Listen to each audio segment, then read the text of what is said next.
بسم اللہ الرحمن الرحیم اعوذ باللہ من الشیطان الرجیم بسم اللہ الرحمن الرحیم۔ السلام علیکم۔ آج آپ کا میزبان ڈاکٹر کاشف بشیر تفہیم القرآن سیریز کی قسط نمبر 187 کے ساتھ آپ کے سامنے حاضر خدمت ہے، جس میں ہم انشاءاللہ سورہ ہود کی آیت نمبر 36 سے آغاز کر رہے ہیں، اس دعا کے ساتھ کہ اللہ تعالیٰ ہمیں اپنی توفیق سے نوازے کہ ہم صراط مستقیم پر چلنے والے بن سکیں اور اللہ تعالیٰ کی مغفرت کے حقدار بن سکیں، اور اس رستے سے اللہ تعالیٰ ہمیں بچائے جس پر اللہ تعالیٰ کا غضب نازل ہوا۔ بسم اللہ الرحمن الرحیم۔ وَأُوحِيَ إِلَى نُوحٍ أَنَّهُ لَن يُؤْمِنَ مِن قَوْمِكَ إِلَّا مَنْ قَدْ آمَنَ فَلَا تَبْتَئِسْ بِمَا كَانُوا يَفْعَلُونَ۔ ترجمہ: نوح علیہ السلام پر وحی کی گئی کہ تمہاری قوم میں سے جو لوگ ایمان لا چکے بس وہ لا چکے، اب کوئی ماننے والا نہیں ہے۔ ان کے کرتوتوں پر غم کھانا چھوڑو اور ہماری نگرانی میں ہماری وحی کے مطابق ایک کشتی بنانا شروع کر دو۔ وَاصْنَعِ الْفُلْكَ بِأَعْيُنِنَا وَوَحْيِنَا وَلَا تُخَاطِبْنِي فِي الَّذِينَ ظَلَمُوا إِنَّهُمْ مُغْرَقُونَ۔ ترجمہ: اور دیکھو جن لوگوں نے ظلم کیا ہے ان کے حق میں مجھ سے کوئی سفارش نہ کرنا، یہ سارے کے سارے اب ڈوبنے والے ہیں۔ تفسیر میں آیا کہ اس سے معلوم ہوا کہ جب نبی کا پیغام کسی قوم کو پہنچ جائے تو اسے صرف اس وقت تک مہلت ملتی ہے جب تک اس میں کچھ بھلے آدمیوں کے نکل آنے کا امکان باقی ہو، مگر جب اس کے صالح اجزاء سب نکل چکتے ہیں اور وہ صرف فاسد عناصر ہی کا مجموعہ رہ جاتی ہے تو اللہ اس قوم کو پھر کوئی مہلت نہیں دیتا، اور اس کی رحمت کا تقاضا یہی ہوتا ہے کہ سڑے ہوئے پھلوں کے اس ٹوکرے کو دور پھینک دیا جائے تاکہ وہ اچھے پھلوں کو بھی خراب نہ کر دے، معاف کیجیے گا، پھر اس پر رحم کھانا ساری دنیا کے ساتھ اور آنے والی انسانی نسلوں کے ساتھ بے رحمی ہے۔ وَيَصْنَعُ الْفُلْكَ وَكُلَّمَا مَرَّ عَلَيْهِ مَلَأٌ مِّن قَوْمِهِ سَخِرُوا مِنْهُ قَالَ إِن تَسْخَرُوا مِنَّا فَإِنَّا نَسْخَرُ مِنْكُمْ كَمَا تَسْخَرُونَ۔ ترجمہ: نوح علیہ السلام کشتی بنا رہے تھے اور اس کی قوم کے سرداروں میں سے جو کوئی اس کے پاس سے گزرتا تھا وہ اس کا مذاق اڑاتا تھا۔ اس نے کہا اگر تم ہم پر ہنستے ہو تو ہم بھی تم پر ہنس رہے ہیں۔ فَسَوْفَ تَعْلَمُونَ مَنْ يَأْتِيهِ عَذَابٌ يُخْزِيهِ وَيَحِلُّ عَلَيْهِ عَذَابٌ مُقِيمٌ۔ ترجمہ: ان قریب تمہیں خود معلوم ہو جائے گا کہ کس پر وہ عذاب آتا ہے جو اسے رسوا کر دے گا اور کس پر وہ بلا ٹوٹ پڑتی ہے جو ٹالے نہ ٹلے گی۔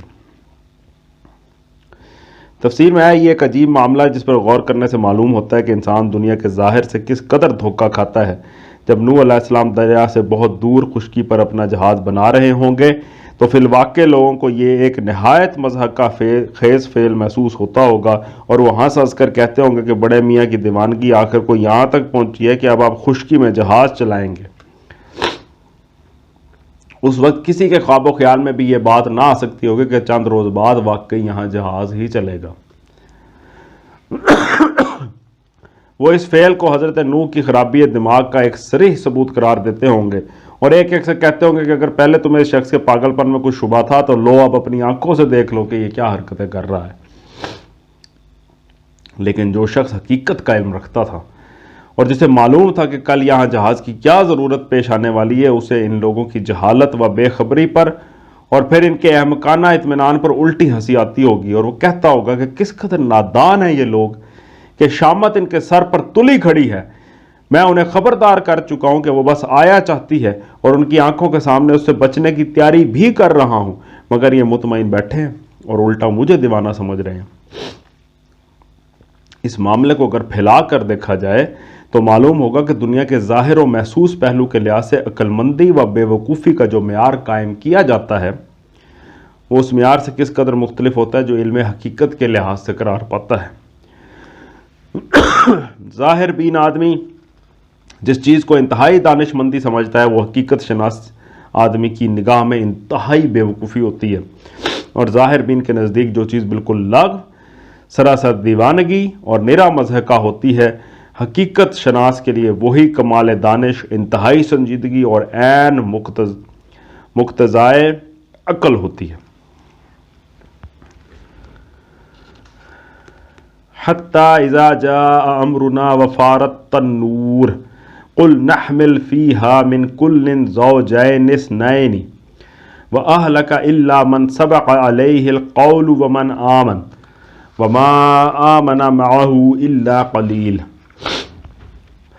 ترجمہ: یہاں تک کہ جب ہمارا حکم آ گیا اور وہ تنور ابل پڑا تو ہم نے کہا ہر قسم کے جانوروں کا ایک ایک جوڑا کشتی میں رکھ لو، اپنے گھر والوں کو بھی سوائے ان اشخاص کے جن کی نشاندہی پہلے کی جا چکی ہے اس میں سوار کرا دو، اور ان لوگوں کو بھی بٹھا لو جو ایمان لائے ہیں، اور تھوڑے ہی لوگ تھے جو نوح علیہ السلام کے ساتھ ایمان لائے تھے۔ آیت کے آغاز میں آیا کہ وہ تنور ابل پڑا۔ تفسیر میں آتا ہے کہ اس کے متعلق مفسرین کے مختلف اقوال ہیں، مگر ہمارے نزدیک صحیح وہی ہے جو قرآن کے صریح الفاظ سے سمجھ میں آتا ہے کہ طوفان کی ابتدا ایک خاص تنور سے ہوئی جس کے نیچے سے پانی کا چشمہ پھوٹ پڑا، پھر ایک طرف آسمان سے موسلا دھار بارش شروع ہو گئی اور دوسری طرف زمین میں جگہ جگہ سے چشمے پھوٹنے لگے۔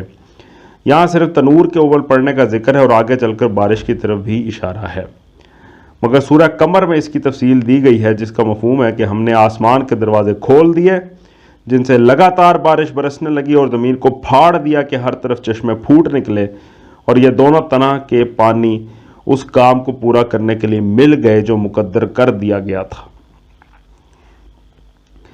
نیز لفظ تنور پر الف لام داخل کرنے سے یہ ظاہر ہوتا ہے کہ اللہ تعالیٰ نے ایک خاص تنور کو اس کام کی ابتدا کے لیے نامزد فرما دیا تھا، جو اشارہ پاتے ہی ٹھیک اپنے وقت پر ابل پڑا اور بعد میں طوفان والے تنور کی حیثیت سے معروف ہو گیا۔ سورہ مومنون کی آیت نمبر 27 میں تصریح ہے کہ اس تنور کو پہلے سے نامزد کر دیا گیا تھا۔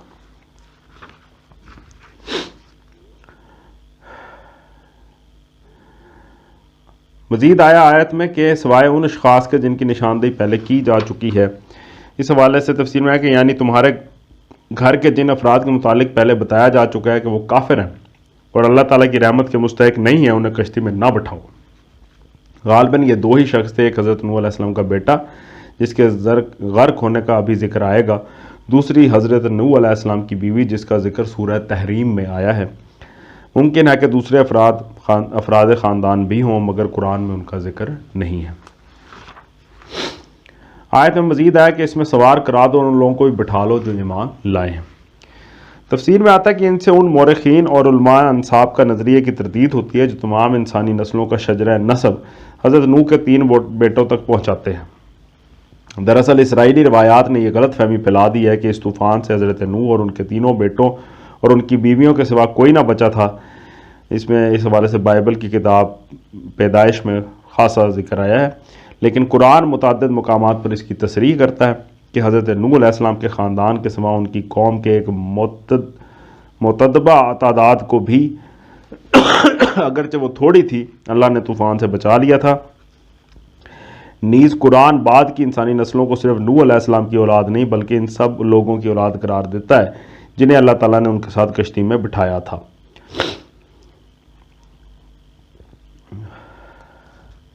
وقال اركبوا فيها بسم الله مجريها ومرساها ان ربي لغفور رحيم۔ نوح علیہ السلام نے کہا سوار ہو جاؤ اس میں، اللہ ہی کے نام سے ہے اس کا چلنا بھی اور اس کا ٹھہرنا بھی، میرا رب بڑا غفور و رحیم ہے۔ تفسیر میں آیا یہ ہے مومن کی اصل شان، وہ عالم اسباب میں ساری تدابیر قانون فطرت کے مطابق اسی طرح اختیار کرتا ہے جس طرح اہل دنیا کرتے ہیں، مگر اس کا بھروسہ ان تدبیروں پر نہیں ہوتا بلکہ اللہ پر ہوتا ہے، اور وہ خوب سمجھتا ہے کہ اس کی کوئی تدبیر نہ تو ٹھیک شروع ہو سکتی ہے، نہ ٹھیک چل سکتی ہے، اور نہ آخری مطلوب تک پہنچ سکتی ہے جب تک اللہ کا فضل اور اس کا رحم و کرم اس میں شامل نہ ہو۔ وَهِيَ تَجْرِي بِهِمْ فِي مَوْجٍ كَالْجِبَالِ ونادى نوح ابنه وكان في معزل يا بني اركب معنا ولا تكن مع الكافرين۔ ترجمہ، کشتی ان لوگوں کے لیے چلی جا رہی تھی اور ایک ایک موج پہاڑ کی طرح اٹھ رہی تھی۔ حضرت نوح علیہ السلام کا بیٹا دور فاصلے پر تھا۔ نوح علیہ السلام نے پکار کر کہا، بیٹا ہمارے ساتھ سوار ہو جا، کافروں کے ساتھ نہ رہ۔ اس نے پلٹ کر جواب دیا، میں ابھی ایک پہاڑ پر چڑھ جاتا ہوں جو مجھے پانی سے بچا لے گا۔ نوح نے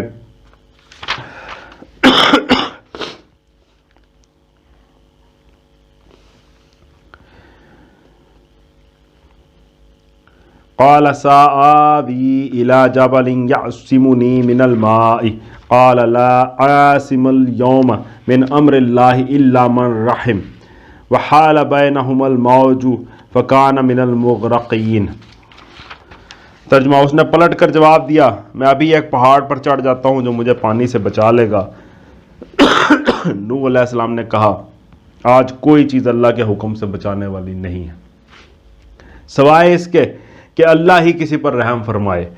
اتنے میں ایک موج دونوں کے درمیان حائل ہو گئی اور وہ بھی ڈوبنے والوں میں شامل ہو گیا۔ وقیل یا ارض ابلعی ماءک ویا سماء اقلعی وغیض الماء وقضی الامر واستوت علی الجودی وقیل بعدا للقوم الظالمین۔ ترجمہ، حکم ہوا، اے زمین اپنا سارا پانی نگل جا اور اے آسمان رک جا۔ چنانچہ پانی زمین میں بیٹھ گیا، فیصلہ چکا دیا گیا، کشتی جودی پر ٹک گئی اور کہہ دیا گیا کہ دور ہوئی ظالموں کی قوم۔ تفسیر میں آتا ہے جودی پہاڑ کردستان کے علاقے میں جزیرہ ابن عمر کے شمالی مشرقی جانب واقع ہے۔ بائبل میں اس کشتی کے ٹھہرنے کی جگہ ارارات بتائی گئی ہے جو ارمینیا کے ایک پہاڑ کا نام بھی ہے اور ایک سلسلہ کوہستان کا نام بھی۔ سلسلہ کوہستان کے معنی میں جس کو ارارات کہتے ہیں وہ آرمینیا کی سطح مرتفع سے شروع ہو کر جنوب میں کردستان تک چلتا ہے، اور جبل الجودی اسی سلسلے کا ایک پہاڑ ہے جو آج بھی جودی ہی کے نام سے مشہور ہے۔ قدیم تاریخوں میں کشتی کے ٹھہرنے کی یہی جگہ بتائی گئی ہے۔ چنانچہ مسیح سے 250 برس پہلے بابل کے ایک مذہبی پیشوا بیراسوس نے پرانی کلدانی روایات کی بنا پر اپنے ملک کی جو تاریخ لکھی ہے اس میں وہ کشتی نوح کے ٹھہرنے کا مقام جودی ہی بتاتا ہے۔ ارسطو کا شاگرد ایپیڈینوس بھی اپنی تاریخ میں اس کی تصدیق کرتا ہے۔ نیز وہ اپنے زمانے کا حال بیان کرتا ہے کہ عراق میں بہت سے لوگوں کے پاس اس کشتی کے ٹکڑے محفوظ ہیں جنہیں وہ گھول گھول کر بیماروں کو پلاتے ہیں۔ یہ طوفان جس کا ذکر یہاں کیا گیا ایک عالمگیر طوفان تھا یا اس خاص علاقے میں آیا تھا جہاں حضرت نوح علیہ السلام کی قوم آباد تھی، یہ ایک ایسا سوال ہے جس کا فیصلہ آج تک نہیں ہوا۔ اسرائیلی روایات کی بنا پر عام خیال یہی ہے کہ یہ طوفان تمام روئے زمین پر آیا تھا، مگر قرآن میں یہ بات کہیں نہیں کہی گئی۔ قرآن کے اشارات سے یہ ضرور معلوم ہوتا ہے کہ بعد کی انسانی نسلیں انہی لوگوں کی اولاد سے ہیں جو طوفان نوح سے بچا لیے گئے تھے، لیکن اس سے یہ لازم نہیں آتا کہ طوفان تمام روئے زمین پر آیا ہو، کیونکہ یہ بات اس طرح بھی صحیح ہو سکتی ہے کہ اس وقت تک بنی آدم کی آبادی اسی خطے تک محدود رہی ہو جہاں طوفان آیا تھا، اور طوفان کے بعد جو نسلیں پیدا ہوئی ہوں وہ بتدریج تمام دنیا میں پھیل گئی ہوں۔ اس نظریے کی تائید دو چیزوں سے ہوتی ہے۔ ایک یہ کہ دجلہ و فرات کی سرزمین میں تو ایک زبردست طوفان کا ثبوت تاریخی روایات سے، آثار قدیمہ سے اور طبقات الارض سے ملتا ہے، لیکن روئے زمین کے تمام خطوں میں ایسا کوئی ثبوت نہیں ملتا جس سے کسی عالمگیر طوفان کا یقین کیا جا سکے۔ دوسرے یہ کہ روئے زمین کی اکثر و بیشتر قوموں میں ایک طوفان عظیم کی روایات قدیم زمانے سے مشہور ہیں، حتیٰ کہ آسٹریلیا، امریکہ اور نیو گنی جیسے دور دراز علاقوں کی پرانی روایات میں بھی اس کا ذکر ملتا ہے۔ اس سے یہ نتیجہ نکالا جا سکتا ہے کہ کسی وقت ان سب قوموں کے آباء و اجداد ایک ہی خطے میں آباد ہوں کہ جہاں یہ طوفان آیا تھا، اور پھر جب ان کی نسلیں زمین کے مختلف حصوں میں پھیلیں تو یہ روایات ان کے ساتھ چلی گئیں۔ صدق اللہ العلی العظیم۔ الحمدللہ آج ہم نے سورہ ہود کی آیت نمبر 44 تک کا ترجمہ اور تفسیر پر غور کرنے کی کوشش کی ہے، اور آپ لوگوں سے معذرت ہے کہ بار بار مجھے کھانسی آ رہی ہے، خاصی طبیعت خراب ہے، تو اللہ تعالیٰ سے دعا ہے کہ اللہ تعالیٰ شفا عطا فرمائے۔ آپ لوگ بھی دعا کیجیے گا، اور ہمارے اس پڑھنے کو اور آپ کے سننے کو اللہ تعالیٰ قبول فرمائے، اور جو اصل مقصد ہے کہ اس کی وجہ سے ہماری زندگیوں میں تبدیلی، مثبت تبدیلی رونما ہو، ہم صراط مستقیم پر چلنے کی کوشش کر سکیں، اللہ تعالیٰ کی توفیق مل سکے ہمیں۔ اسی دعا کے ساتھ آپ سے اجازت چاہیں گے۔ اپنا بہت خیال رکھیں۔ آپ لوگوں کا بہت بہت شکریہ۔ اللہ حافظ۔